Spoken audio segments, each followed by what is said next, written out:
Welcome to my YouTube channel. This week के लिए एक स्टॉक मैंने आइडेंटिफाई किया है, उसका नाम है वेलकॉप।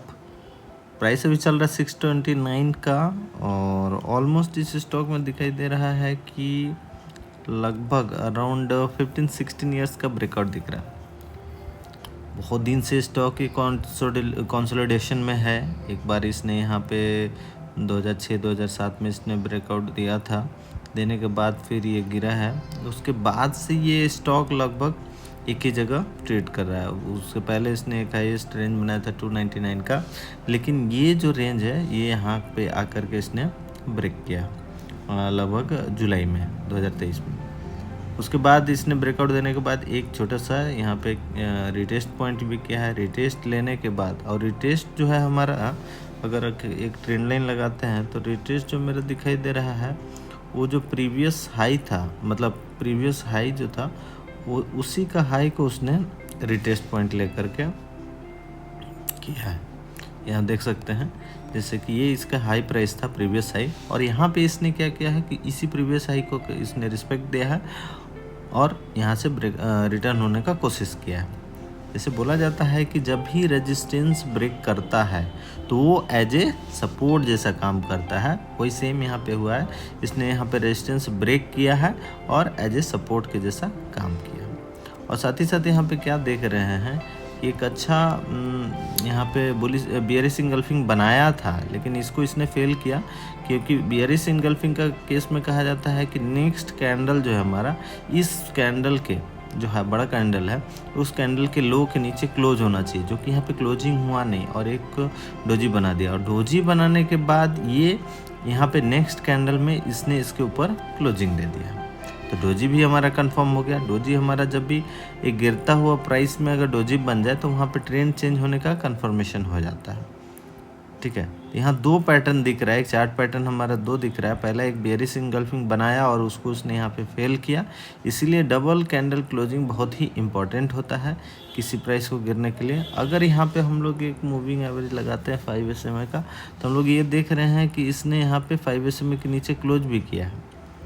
कभी कभी क्या होता है कि हमको प्राइस एक्शन ज़्यादा इम्पोर्टेंस देना है एज़ कम्पेयर टू हम लोग उसमें ये ना करें, मतलब कि इंडिकेटर बेस्ड हम लोग उसमें ना जाए। तो यहाँ पे यही चीज़ दिखाई दे रहा है कि इसने इसको प्रीवियस हाई को, जो यहाँ पे था प्रीवियस हाई को रिटेस्ट पॉइंट बना करके एज ए सपोर्ट लिया है यहाँ पे, और यहाँ पे फिर से रिटर्न होने का कोशिश कर रहा है।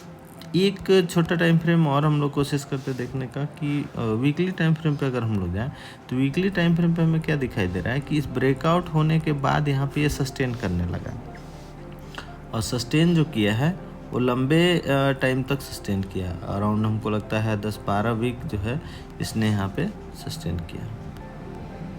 अगर इसको देखें हम लोग तो लगभग ये यहाँ पे ये प्राइस के साथ सस्टेन कर रहा है, एक ही जगह पे सस्टेन कर रहा है, और उस सस्टेन करने के बाद ये यहाँ पे ब्रेकआउट लेने का कोशिश कर रहा है। ब्रेकआउट इसको हम लोग तभी मानेंगे जब ये सेकंड कैंडल भी क्लोजिंग हो जाए, लेकिन यहाँ पे क्या देख रहे हैं कि अभी तक का सबसे वीकली हाईएस्ट क्लोजिंग ये लास्ट वीक का क्लोजिंग दिया है।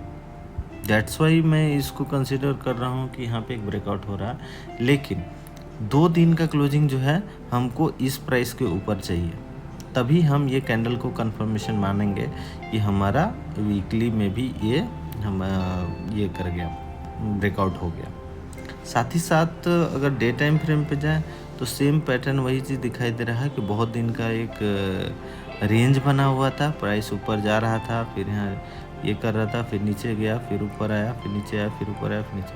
तो ये दिस टाइम जो इस बार गया है, तो अगर इसका भी डेली क्लोजिंग देखें तो ऑलमोस्ट अभी तक का सबसे हाईएस्ट डे के ऊपर में क्लोज कर गया। तो हमारा डे टाइम फ्रेम पे भी एक ब्रेकआउट दिख रहा है, लेकिन हाँ, ब्रेकआउट कंफर्मेशन के लिए हमारे पास 2 दिन का क्लोजिंग होना बहुत ही ज़रूरी है। साथ ही साथ एक हम लोग यहाँ पे बॉलिंजर बैंड का हेल्प लेते हैं, तो बॉलिंजर बैंड का अगर हम लोग हेल्प लें तो हमें क्या दिखाई दे रहा है कि यहाँ पे वीकली मंथली टाइम फ्रेम में ऑलरेडी ये स्टॉक जो है बैंड ब्लास्ट पे चल रहा है, बैंड ब्लास्ट करके चल रहा है। साथ ही साथ इसने क्या किया है कि वीकली टाइम फ्रेम पे बहुत ही अच्छा बैंड का स्क्वीजिंग पैटर्न दिख रहा है। कितना अच्छा स्क्वीजिंग है, क्योंकि यहाँ पे एक ही जगह प्राइस 1, 2, 3, 4 वीक तक ट्रेड कर लिया, और 4 वीक तक टारगेट करने के बाद एक चीज़ और यहाँ पे दिखाई दे रहा है कि इससे पीछे वाला वीक में यहाँ पे इसने एक कैंडल जो है, इस कैंडल के ऊपर में यहाँ पे क्लोजिंग भी हो गया। जो यहाँ पे हाई प्राइस बना था उस कैंडल के ऊपर क्लोजिंग भी था। ऑलमोस्ट ये इक्विवेलेंट टू ओपन हाई है, क्योंकि 604.90 और 605 का प्राइस यहाँ पे बनाया था, तो उस हाई को इसने इस कैंडल के साथ क्लोजिंग दे दिया है। तो ये भी जो हमारा एक रेजिस्टेंस जो बन रहा था माइनर सा, उसको भी इसने ब्रेक करने का कोशिश किया, क्योंकि ये यहाँ पे प्राइस रिटर्न हुआ था तो यहाँ से भी हो सकता था, लेकिन इस कैंडल ने इसको ब्रेकआउट दे दिया। अगर यहाँ पे हम लोग स्क्वीजिंग पैटर्न में देखें तो बहुत ही अच्छा स्क्वीजिंग है 4 वीक का। साथ ही साथ अगर डे टाइम फ्रेम पे जाते हैं तो लगभग 1 वीक अराउंड 6-7 डेज जो है वो हमारे 20 समय के ऊपर ट्रेड कर चुका, 1 2 3 4 5 6 डेज। और साथ ही साथ जो इसका ये है 20 समय के ऊपर ट्रेड होने के बाद ये बैंड ब्लास्ट होने की कोशिश कर रहा है। हमारा आवरली टाइम फ्रेम भी यहाँ पे अगर छोटा सा जाए तो यहाँ पे बैंड ब्लास्ट किया है लास्ट डे। तो हो सकता है कि कल का जो ओपनिंग होगा ये प्राइस हमारा गैप अप के साथ ओपनिंग लेगा यहाँ पे, और लेने के बाद यहाँ पे हमारा ब्रेकआउट को कंफर्म करेगा।